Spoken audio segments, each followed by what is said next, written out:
We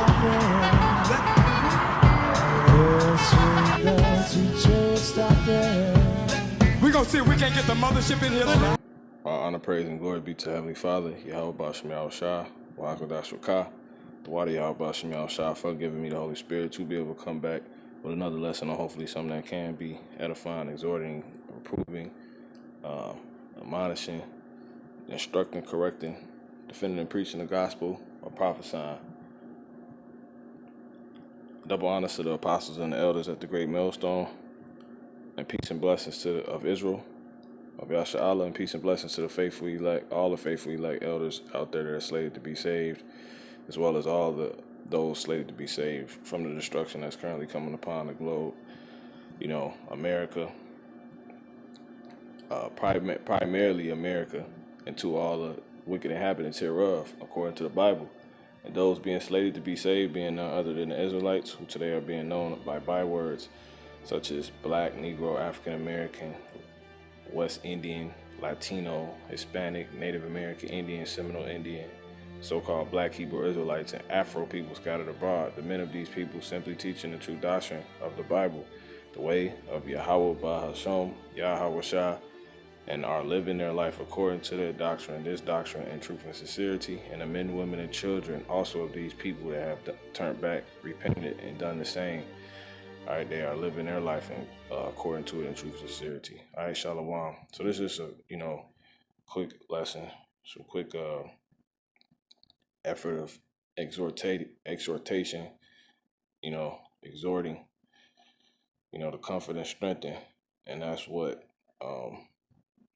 it's Lord willing, it can come from this thought I was sitting on, pretty much meditating on, and that's pretty much how we just repeating the same thing, but that's from the outlook of how people are perceiving it, how those that may not really be in on the know consider and examine how I may appear, and that's what possibly just on repeat, saying the same thing.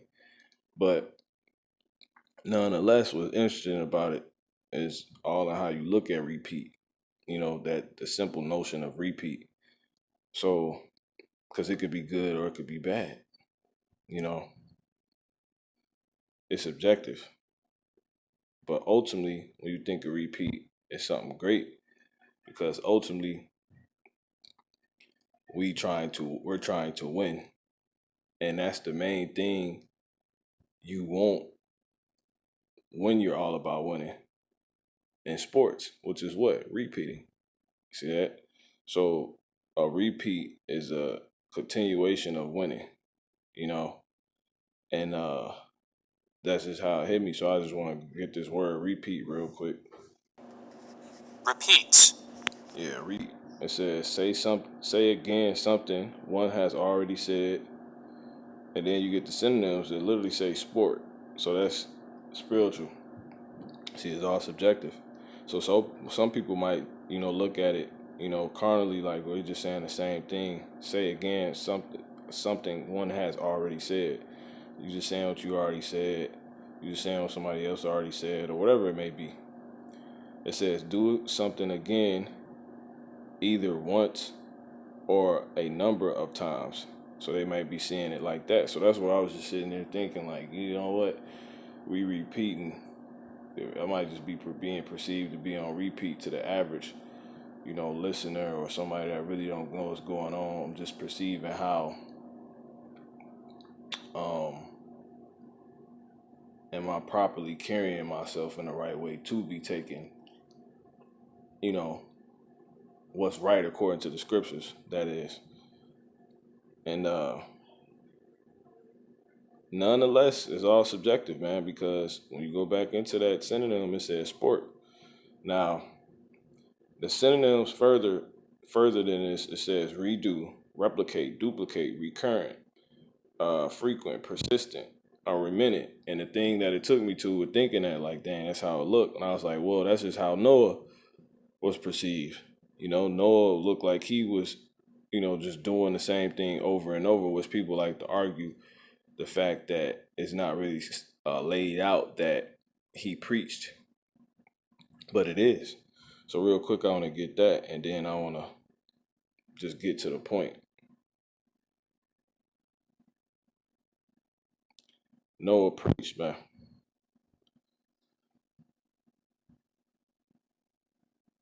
This is 2 Peter 2:5. And spared not the old world, but saved Noah, the eighth person, which is why we do this. We saying the same thing over and over because it concerns what's getting ready to happen. The Lord's about to destroy this world, man.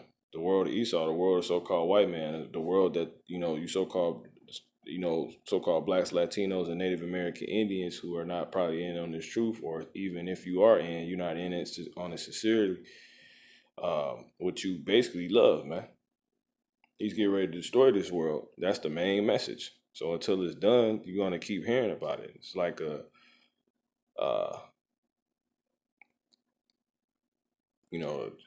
they constantly give you commercials of an upcoming event on TV until it happens, man.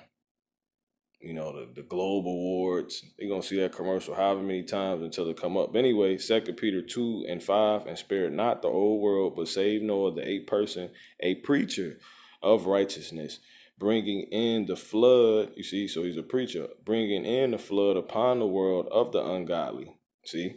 So Noah, he was a preacher, man. So Noah, he did the same thing. And I'm going to get one more to back this up. This is Genesis 6. And I'm going to start at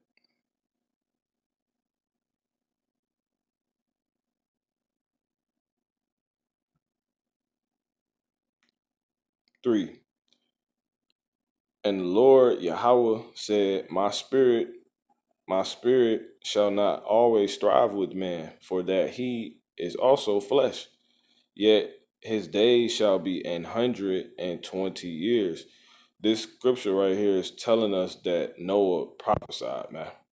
It was somebody around this time when the Lord went on to judge the case, aka the situation of mankind at that time, which is what it need to be destroyed, man.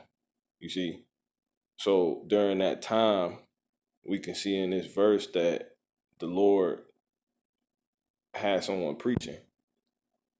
How do we know that? I'm going to read it one more time. Genesis 6:3. And the Lord Yahweh said, my spirit shall not always strive. You see, strive with man. Now, for that he is also flesh. All right. Now, the point is in this real quick is what? He said, my spirit not going to always strive with man. When you go into the word strive,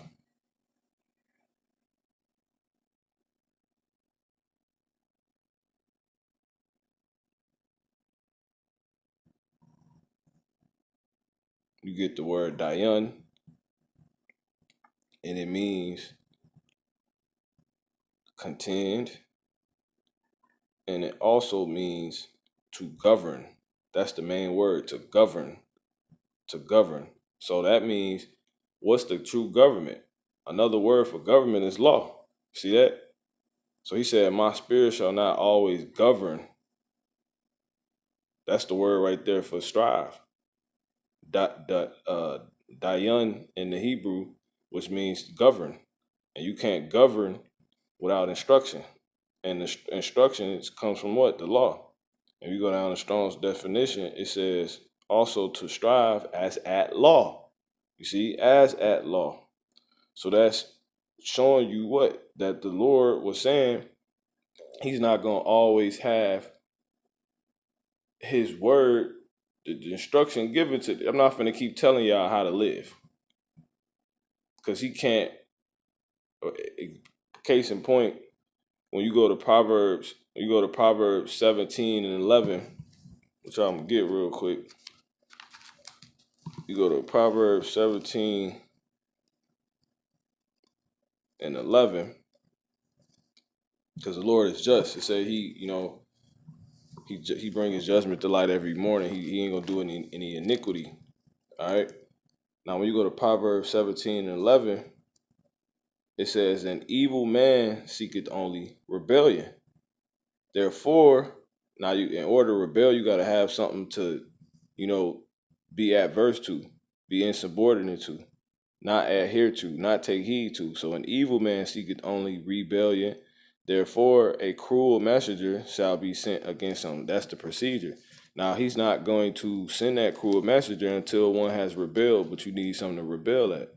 And my point is here is just to back this up. He's not going to bring in a complete destruction upon the earth, just that as being what needs to be done.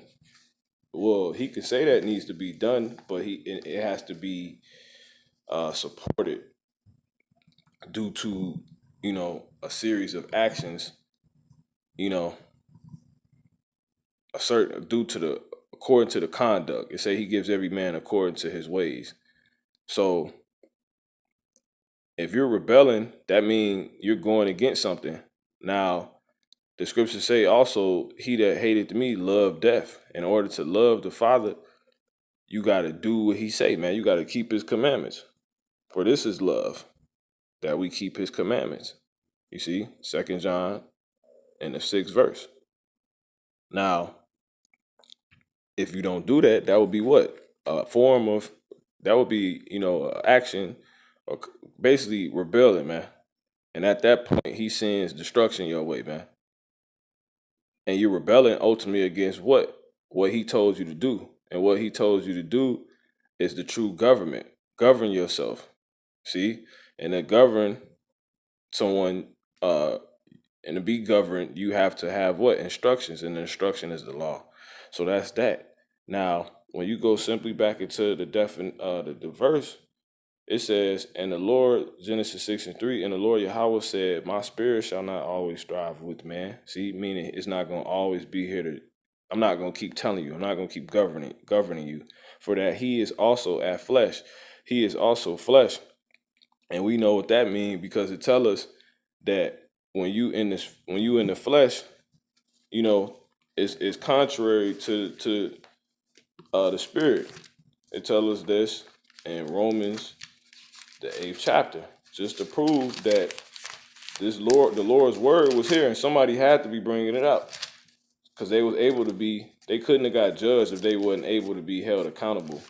Which it also tell us, for where there is no law, you can't, sin is not imputed. You could look all these scriptures up, but I'm not gonna get them all. I'll just paraphrase them. So that's another one. But this is Romans 8, and I'm gonna jump down to, it says, I'm gonna start at 5. For they that are after the flesh do mind the things of the flesh, but they that are after the spirit, the things of the spirit. And the spirit is his word, according to John 6:63, and according to, I believe, 2 Samuel 23:2, I believe that is, which I'll get, Lord willing.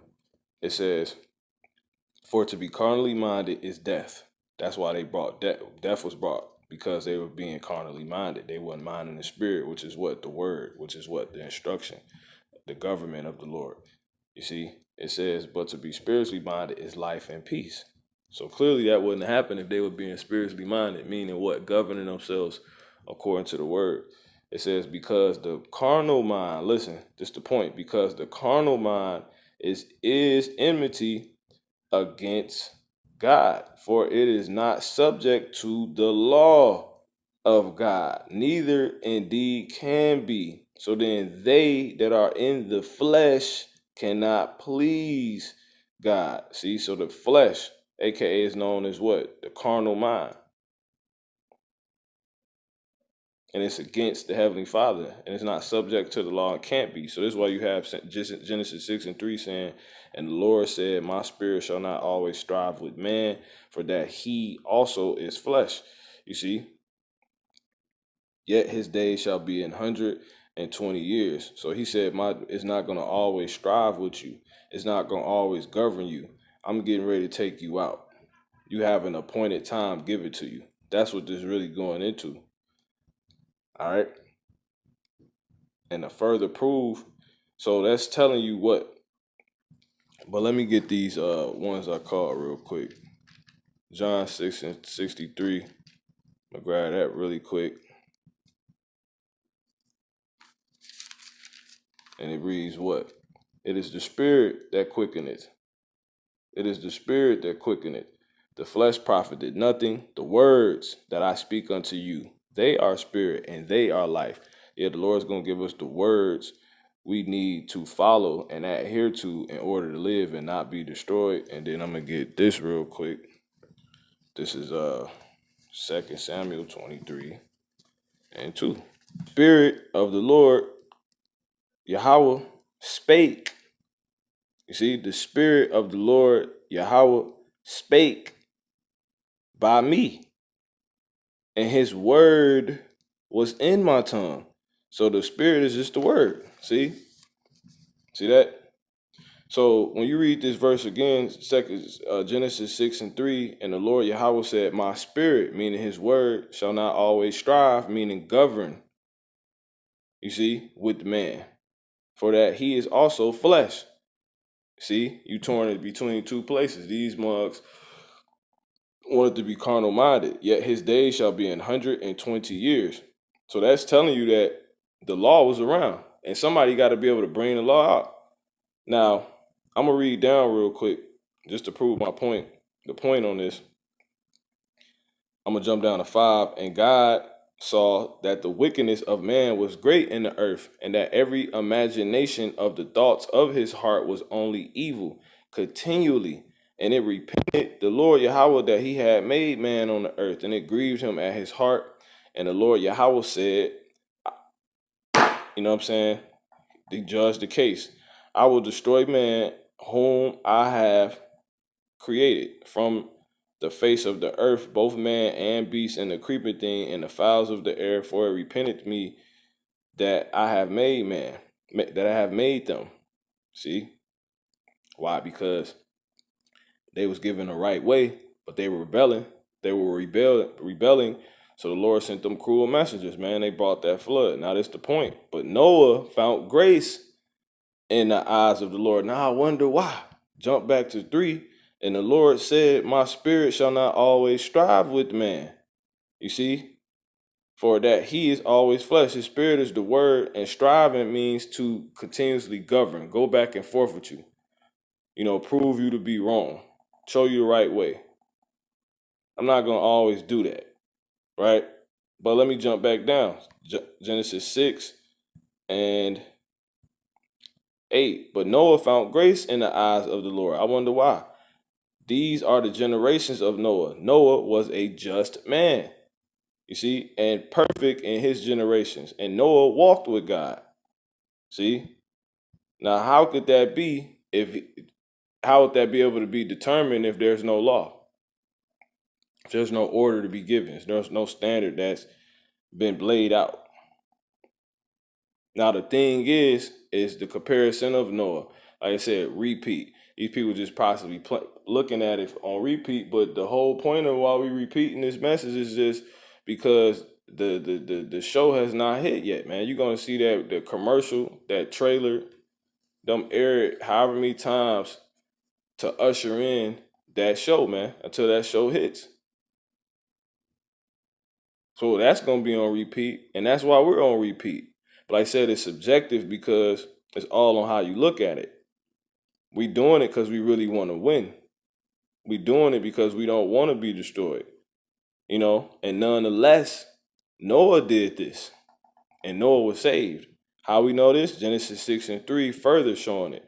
And the Lord Yahweh said, my spirit shall not always strive with man, for that he also is flesh, yet his days shall be 120 years. Now, when you go back into this, we're going to get the word spirit, which is rakah.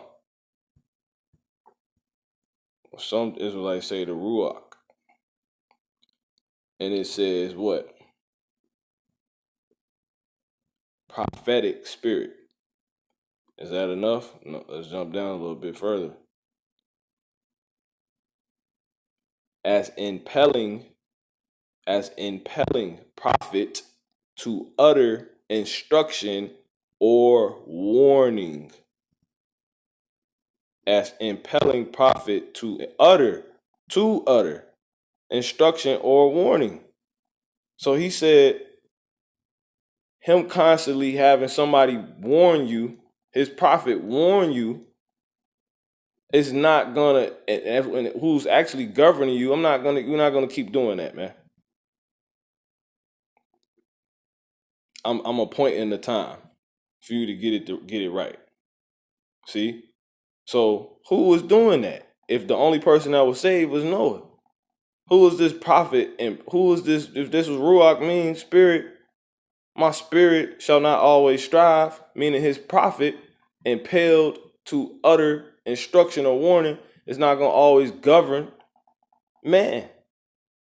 See, who would have been, had to be? It was him. It was him. It was him, man. As inspiring, ecstatic state of prophecy. So it was just simply him. So you should see that clearly with that. Now, what was the result for Noah? Genesis 6 and 8. But Noah found grace in the eyes of the Lord. See? And I'm going to jump down to what? Verse 12. It says, and God looked upon the earth, and behold, it was corrupt, for all flesh had corrupted his way, you see, upon the earth. And God, the power, said unto Noah, the end of all flesh is come before me, for the earth is filled with violence through them. And behold, I will destroy them with the earth. And he told him to build the ark. And I'm going to jump down to the point. It says, 18, but with thee will I establish my covenant, and thou shalt come into the ark, and thou and thy sons and thy wife and thy sons' wives with thee. And then it goes into him bringing all the, different beasts he wants to bring in, which is a whole nother, thing. So you jump down, it says, verse 22, thus did Noah according to all that God commanded him, so did he. See? So it's that simple. So it ended in Noah being saved. So Noah was what? Prophesying, man. You see? He was constantly repeating what? The same thing, man. Over and over. So 2 Peter 2 and 5, and spared not the old world, but saved Noah, the eighth person, a preacher of righteousness, bringing in the flood upon the world of the ungodly. See? It's just that simple. And it resulted in what? Him getting the win. Now, real quick, what I want to do now, I just want to prove a quick point so I can close this out. And I got a few more examples. I'm going to get some examples. This is Ecclesiastes.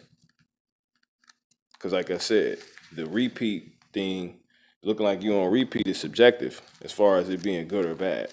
Because when you go back into the word, the synonym there is sport. And it's good to repeat in sport when you is regarding a win, concerning a win. Ecclesiastes 1 and 9.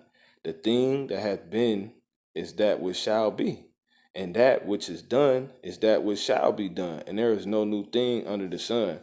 Now, if Noah was deemed a prophet, and it tell us right here in 1 Corinthians 14 and 32, and the spirit of the prophets, you see, and the spirit of the prophets are subject to the prophets.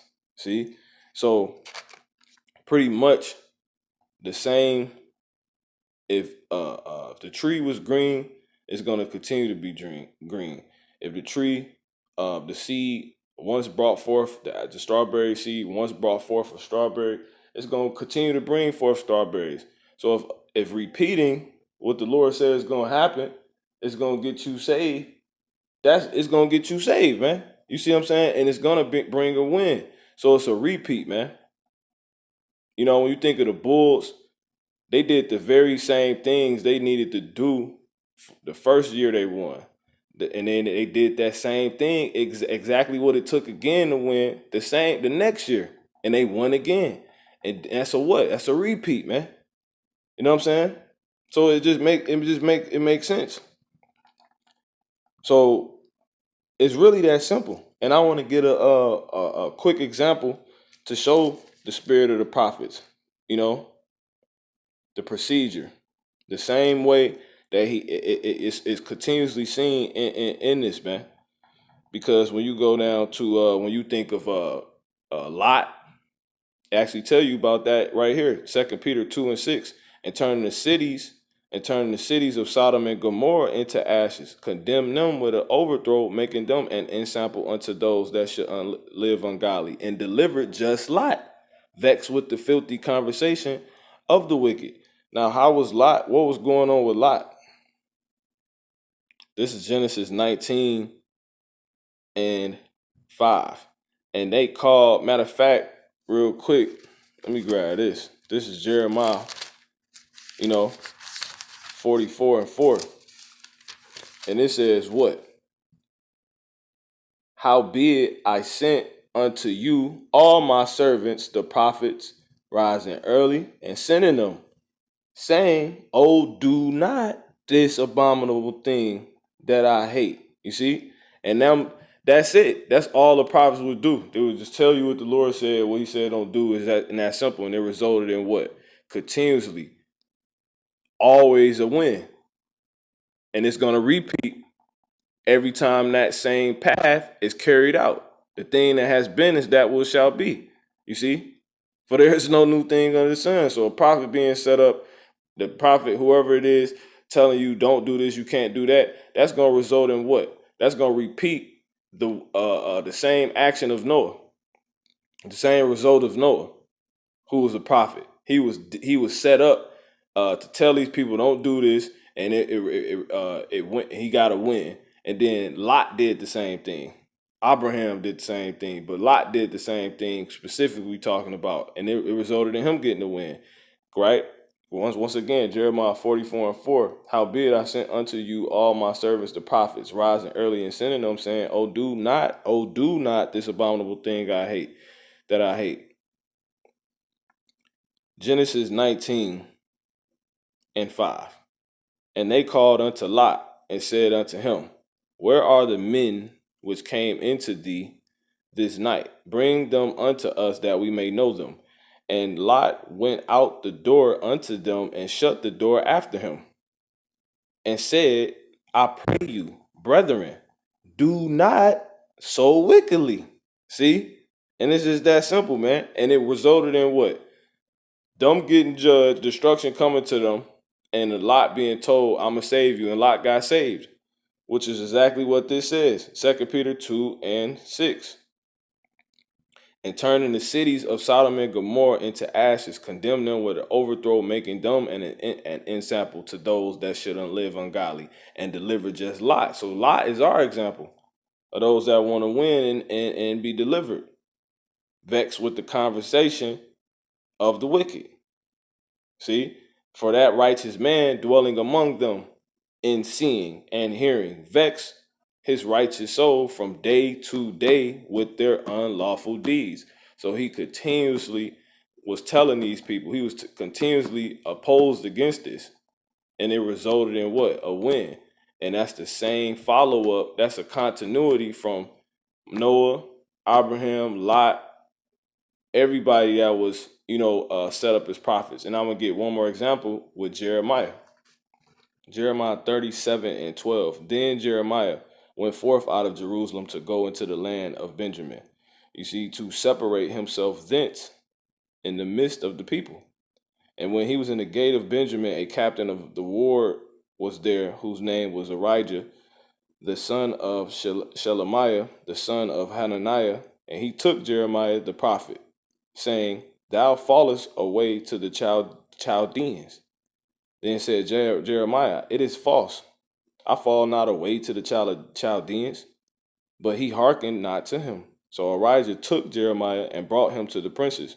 Wherefore the princes were wroth with Jeremiah, and smote him, and put him in the prison in the house of Jonathan the scribe, for they had made that the prison. when Jeremiah was entered into the dungeon and into the cabins, and Jeremiah had remained there many days, then Zedekiah the king sent and took him out, and the king asked him secretly in the house and said, "Is there any word from the Lord Yahweh?" And Jeremiah said, "There is, for he, thou shalt be delivered into the hand of the king of Babylon." Moreover, Jeremiah said unto King Zedekiah, "What have I offended against thee, or against thy servants, or against this people, that ye have put me in prison? Where are now your prophets, which prophesy unto you, saying, The king of Babylon shall not come against you, nor against this land?" So he was put in prison. Now I'm gonna jump down to the point. This is Jeremiah 38:7.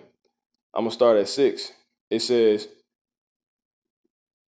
Then took they Jeremiah and cast him into the dungeon of Malachiah, the son of Hamelech, that was in the court of the prison. And they let down Jeremiah with cords, and in the dungeon there was no water but mire. So Jeremiah sunk in the mire. Now, when Ebedmelech, the Ethiopian, one of the eunuchs, which was in the king's house, heard that they had put Jeremiah in the dungeon, the king then sitting in the gate of Benjamin, Ebedmelech went forth out of the king's house and spake to the king, saying, "My lord, the king, these men have done evil in all that they have done to Jeremiah, whom they have cast into the dungeon. And he is like to die for hunger in the place where he is, for there is no more bread in the city." Then the king commanded Abimelech the Ethiopian, saying, "Take from hence 30 men with thee, and take up Jeremiah the prophet out of the dungeon before he die." So that's what happened, man. He ended up getting saved. And then, Nebuchadnezzar ended up coming in, grabbing the king Zedekiah and putting his eyes out, and he let Jeremiah go free. Jeremiah had the option to stay in the land or go with him and have whatever he wanted, man. You see? So that's the same path and it was just simply by him doing what? Repeating. You see what I'm saying? Looking like he on repeat. But on a further level, it's only repeating what it was that got the previous men before him wins and success. It's a dynasty, man.